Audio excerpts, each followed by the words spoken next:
राधे राधे, हरे कृष्ण। आप सभी को भाई दूज की बहुत बहुत शुभकामनाएं। आज के दिन बहनें अपने भाई के माथे पर तिलक करके उनको सूखा गुलाब भेंट करती हैं और भाई की दीर्घायु की कामना करती हैं। तो आप सब भी अपने अपने भाइयों की दीर्घायु की कामना से आज की इस कथा को अवश्य सुनिएगा। और अब हम आपको सुनाने जा रहे हैं भाई दूज की कथा। सूर्यदेव की पत्नी संज्ञा से 2 संतानें थीं, पुत्र यमराज और पुत्री यमुना। संज्ञा सूर्य का तेज सहन न कर पाने के कारण अपनी छाया मूर्ति का निर्माण करके उन्हें ही अपने पुत्र और पुत्री को सौंपकर वहां से चली गई। छाया को यम और यमुना से अत्यधिक लगाव तो नहीं था, किंतु यमुना अपने भाई यमराज से बड़ा स्नेह करती थी। यमुना अपने भाई यमराज के यहाँ प्रायः जाया करती और उनके सुख दुख की बातें पूछा करती। और यमुना यमराज को अपने घर पर आने के लिए आमंत्रित भी करती, किंतु व्यवस्था और अत्यधिक दायित्व के कारण वे उसके घर नहीं जा पाते थे। एक दिन कार्तिक शुक्ल द्वितीया को यमराज अपनी बहन यमुना के घर अचानक जा पहुंचे। बहन के घर जाते समय यमराज जी ने नरक में निवास करने वाले सभी जीवों को मुक्त कर दिया। बहन ने अपने भाई का बड़ा आदर सत्कार किया, तरह तरह के व्यंजन बनाकर उन्हें भोजन कराया और उनके मस्तक पर तिलक लगाया। जब वे वहां से चलने लगे तब उन्होंने यमुना से कोई मनोवांछित वर मांगने का अनुरोध किया। यमुना जी ने उनके आग्रह को देखकर कहा कि भैया, अगर आप मुझे वर देना ही चाहते हैं तो यही वर दीजिए कि आज के दिन प्रतिवर्ष आप मेरे यहाँ आया करेंगे और मेरा आतिथ्य स्वीकार करेंगे। इस प्रकार जो भी भाई अपनी बहन के घर उसका आतिथ्य स्वीकार करे और इस दिन जो बहन अपने भाई को टीका करके भोजन कराए उसे आपका भय न रहे। इसी के साथ उन्होंने ये भी वरदान दिया कि यदि इस दिन भाई बहन यमुना जी में डुबकी लगाएंगे तो वे यमराज के प्रकोप से भी बचे रहेंगे। यमुना जी की प्रार्थना को यमराज जी ने तत्काल स्वीकार कर लिया। तभी से भाई बहन का ये पवित्र त्योहार मनाया जाने लगा। भाई दूज के दिन ही 5 दिनों तक चलने वाले दीपावली उत्सव का भी समापन हो जाता है। वैसे तो इस दिन अपनी सगी बहन से ही तिलक करवाना चाहिए। अगर अपनी सगी बहन ना हो तो ममेरी, फुफेरी, चचेरी, तहेरी या मौसेरी बहनों के साथ ही मुंह बोली बहनों से भी आप तिलक करवा सकते हैं और उन्हें उपहार देकर उनसे आशीर्वाद भी प्राप्त कर सकते हैं। यम द्वितीया यानी कि भाई दूज के दिन शाम के समय घर के मुख्य द्वार पर एक दिया यम देवता का भी जलाना चाहिए। कहते हैं कि 4 बत्तियों वाला दीपक जलाने से एक तो भाई की अकाल मृत्यु से रक्षा होती है, साथ ही यम देवता की कृपा भी बनी रहती है। इसलिए आज के दिन आप ध्यान से अपने घर के मुख्य द्वार पर, जिस दिन भी आप भाई दूज का पर्व मना रहे हो उस दिन अपने घर के मुख्य द्वार पर एक चौमुखी दीपक, चाहे वो घी का हो या तिल के तेल का या सरसों के तेल का, अवश्य जलाएं। आपने दाहिनी तरफ, जब आप घर से बाहर को निकलते हैं तो उस दाहिनी तरफ को आपको इस दीपक को रखना चाहिए। अगर मिट्टी का दीपक ना हो तो आप आटे का दीपक भी जला सकते हैं और अगले दिन इसका विसर्जन कर देना चाहिए। अब सुनिए भाई दूज की दूसरी पौराणिक कथा। एक गांव में एक बहुत ही बुजुर्ग महिला रहती थी। उनका एक बेटा था और एक बेटी थी। बुजुर्ग महिला ने अपनी बेटी का विवाह करवा दिया था।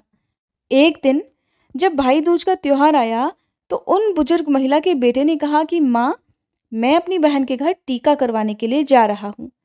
जिसके बाद उनकी माँ ने कहा कि बेटा, हम लोग बहुत गरीब हैं, तुम टीका करवाने के बाद अपनी बहन को क्या दोगे? और वैसे भी तुम्हारी बहन तो बहुत ही क्लेशी है, उसके घर जाकर क्या करोगे? लेकिन उस बुजुर्ग महिला के बेटे ने जिद करके अपनी बहन के घर जाने के लिए अपनी माँ से आज्ञा ले ली, उन्हें मना लिया। फिर वह भाई अपनी माँ की आज्ञा लेकर अपनी बहन के घर निकल पड़ा। जैसे ही वह थोड़ी दूर पहुंचा तभी उसे एक बहुत गहरी नदी मिली, जो उससे कहने लगी कि मैं तुम्हें अपने पानी में डुबोकर मार दूंगी, क्योंकि मैं तुम्हारा काल हूं।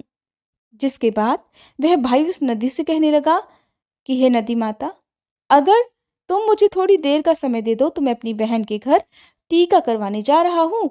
जब मैं वहां से वापस आऊं तब तुम मुझे मार लेना। जिसके बाद वह नदी भाई को आगे जाने का रास्ता दे देती है। वह भाई आगे की ओर चल दिया।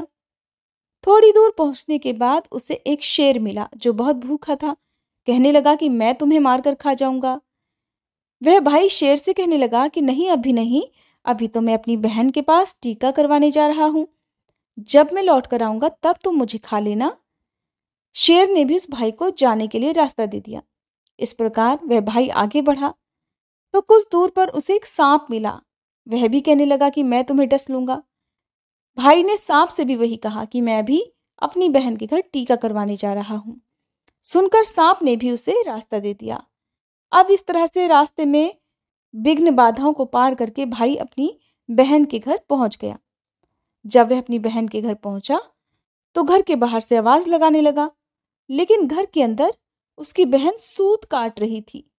सूत काटते समय उसका धागा टूट गया और वहां के लोगों की ये मान्यता थी कि अगर सूत काटते समय धागा टूट जाए तो बाहर चाहे कोई भी बुला रहा हो, वह बिना आवाज करे और बिना धागा को जोड़कर अगर चली जाए तो वह व्यक्ति मर जाएगा जो दरवाजे के बाहर है। अब उसने आवाज तो सुन ली थी, लेकिन वह दरवाजा खोलने के लिए नहीं गई। वह बिना आवाज के धागा जोड़ने लगी, लेकिन उधर जब बाहर खड़े हुए भाई ने बहुत देर तक आवाज लगाई और उसकी बहन बाहर नहीं आई तो वह वहां से नाराज होकर जाने लगा। तब तक उसकी बहन धागे को जोड़कर तुरंत अपने भाई के पास आकर उसे रोकने लगी और उसे अपने घर के अंदर ले गई। वह बहन अपनी पड़ोस में रहने वाली एक महिला के पास गई और उससे पूछने लगी कि बताइए मुझे भाई दूज के दिन क्या क्या बनाया जाता है, कैसे तिलक किया जाता है। तब उस महिला ने उसे बताया कि तुम तेल से अपने चूल्हे को लीपो और घी में चावल पकाओ। बहन पड़ोसन के कहे अनुसार कहने लगी। तब तक उसका भाई आया और उससे कहने लगा कि बहन मुझे तो बहुत जोरों से भूख लगी है। लेकिन उसकी बहन पड़ोस की महिला की बातों में आकर काम कर रही थी। जब उसके भाई ने रसोई में आकर देखा तो बहन से कहने लगा कि बहन तुम तो बहुत भोली हो, जिस कारण हर कोई तुम्हें पागल बना देता है। क्या तुमने कभी घी में चावल पकते हुए देखा है? अरे मेरी भोली मासूम बहन, क्या कभी चूल्हे को तेल से लीपा जाता है? तुम गोबर से चूल्हे को लीपो और पानी में चावल पकाओ। यह सुनकर बहन ने अपने भाई की बात मानी। जैसा जैसा उसके भाई ने करने के लिए बोला था वैसा वैसा उसने किया और भोजन बनाकर अपने भाई को खिलाया। थोड़ी देर के बाद उसने अपने भाई को तिलक भी कर दिया। जब उसका भाई अगले दिन वापस जाने के लिए कहने लगा तब उसकी बहन अपने भाई के लिए रास्ते में ले जाने के लिए कुछ लड्डू बनाकर देने लगी कि भाई इसको रास्ते में अगर भूख लगे तो खा लेना, और उनमें से कुछ लड्डू अपने बच्चों के लिए भी उसने रख लिए।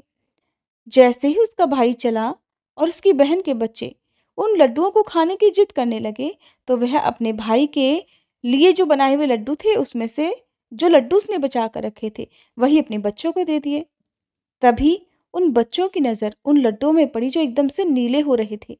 जैसे ही बहन की नज़र उन लड्डुओं पर पड़ी तो वह रसोई घर में जाकर देखने लगी। तब उसे पता चला कि उसने जो लड्डू बनाए हैं उसमें तो सांप मर गया था और उसी से उसने लड्डू बना दिए हैं। जिसके बाद वह बहन बहुत दुखी हो गई और वह अपने भाई के पीछे भागने लगी कि रास्ते में अगर मेरे भाई ने वो लड्डू खा लिए तो पता नहीं क्या अनर्थ हो जाएगा। बहुत तेजी से भागते हुए वह जब गई तो रास्ते में कुछ दूर चलने के बाद ही उसे उसका भाई मिल गया। वह जैसे ही वहां पहुंची तभी उसने भाई से पूछा कि भाई तूने लड्डू तो नहीं खाए? तो उसका भाई कहने लगा नहीं, और तभी अपने भाई को उसने सारी बात बता दी। बहन ने भगवान का खूब धन्यवाद किया। फिर लड्डू की पोटली भाई से लेकर गड्ढा खोदकर उसने सारे लड्डू उस गड्ढे में भर दिए। बहन को ऐसा करते देखकर भाई पूछने लगा कि बहन क्या बात है? तो उसने सांप वाली सारी घटना बता दी। कहने लगा कि बहन तुमने मुझे आज तो इस काल से बचा लिया, किंतु मेरे पीछे तो 3-3 काल मेरा इंतजार कर रहे हैं। नदी, सांप, शेर की घटना अपनी बहन को भाई ने बता दी। सुनकर बहन बहुत दुखी हुई। कुछ समय के बाद चलते चलते जब बहन को प्यास लगी तो वह पास के ही एक तालाब पर पानी पीने के लिए गई। वहां पर एक बुढ़िया बैठी हुई माला तैयार कर रही थी। बुढ़िया को माला तैयार करते हुए देखकर उसने पूछा कि माता जी आप यहाँ क्या कर रही हैं और आप कौन हैं? वह बोली कि मैं विधाता हूँ, एक लड़की के भाई के लिए माला तैयार कर रही हूँ जिसका काल आने वाला है। उसकी बहन ने चक्की में पीसकर एक सांप को मार डाला है। बहन समझ गई कि वह उसी के भाई के लिए कह रही है। बहन ने पूछा माँ जी इस काल से बचने के लिए क्या उपाय किया जा सकता है? तब बुढ़िया विधाता ने कहा कि बहन अपने भाई को गाली देती रहे और जब तक उसका ब्याह ना हो जाए तब तक उसके साथ रहे, क्योंकि वही उस पर आने वाले काल को टाल सकती है। ऐसा ही हुआ। बहन अब वापस अपने घर लौटने के बजाय अपने भाई के साथ मायके जाने के लिए तैयार हो गई। उसने तैयार होने से पहले खूब सारा मांस, दूध और एक ओढ़नी ले ली। अपने वचन के अनुसार उसके भाई को शेर खाने वाला था, तो बहन ने आगे बढ़कर पहले तो उसे खूब सारा मांस खाने को दिया शेर उस मांस को खाने में इतना व्यस्त हो गया कि उसे व्यस्त देखकर वे दोनों भाई बहन चुपके से आगे बढ़ गए। आगे बढ़े तो वही सांप मिला जिससे वचन कर उसका भाई आगे बढ़ गया था। उस सांप को बहन ने दूध पीने को दिया और आगे बढ़ गए। नदी पड़ी तो रास्ते में नदी पार करते समय बहन ने नदी को ओढ़नी उड़ा दी, जिससे नदी बहुत प्रसन्न हुई और उन दोनों को सही सलामत पार करने के लिए रास्ता दे दिया। इधर तीनों काल से बसते हुए वे दोनों भाई बहन अपनी माँ के यहाँ पहुंच गए। घर पहुंचकर बहन अपने भाई को खूब जोर जोर से गालियां देने लगी और वही गुस्से वाला मिजाज पहले से धारण कर लिया जैसा वो शादी होने से पहले किया करती थी। माँ ने अपने बेटे से कहा कि देखा बेटा, मैं तुझे इसीलिए मना कर रही थी।